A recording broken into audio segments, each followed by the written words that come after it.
If one looks back on, let's say, 300 years of classical music, 250 years, there are watershed moments. There are moments, certainly in music, where you feel that it's hard to imagine a musical world before the Matthew Passion.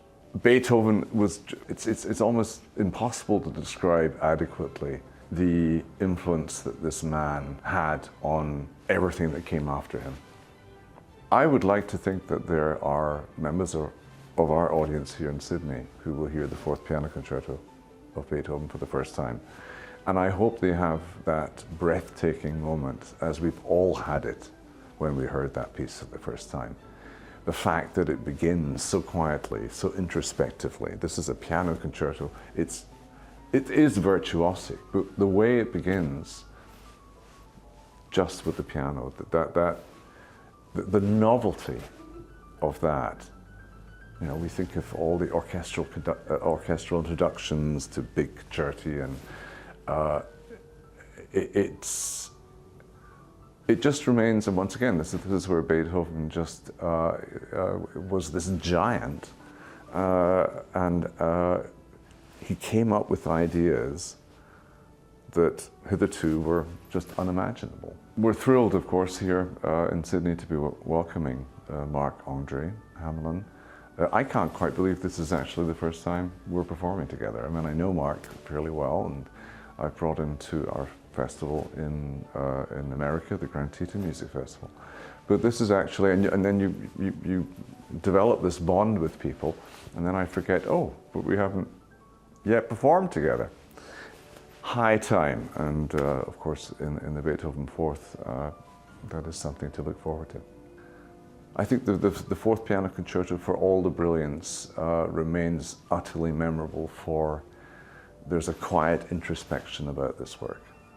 And so with Shostakovich, who of course was one of the greatest symphonists, who took this Beethoven, if you like, this classical model of four-movement symphonies, and elevated it to a level where, in Shostakovich's time, he bore witness to what was happening in his life. His symphonies become these snapshots in time.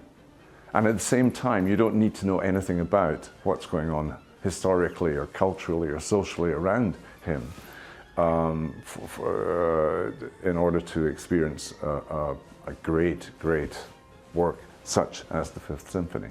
One of the great joys in my life as principal guest conductor here in Sydney is to fashion programs, to bring pieces together in order that both the orchestra, of course, is challenged with the familiar and the unfamiliar, perhaps, but that an audience as well will embrace repertoire that they know well, know less well, and at the same time, this feeling of we are on a journey together over not just one work, but over an entire program. Therein lies our privilege, bringing together a young and brilliant composer such as Anna Clyne, and programming her work next to Ludwig van Beethoven and Shostakovich. No pressure, Anna. That's how good I think she is. I'm not alone in that opinion. She's a phenomenally talented young composer, and sometimes it's context matters. It's what you hear a piece with, what you hear before it, what you hear after it, can often throw light on what you're listening to at that very moment.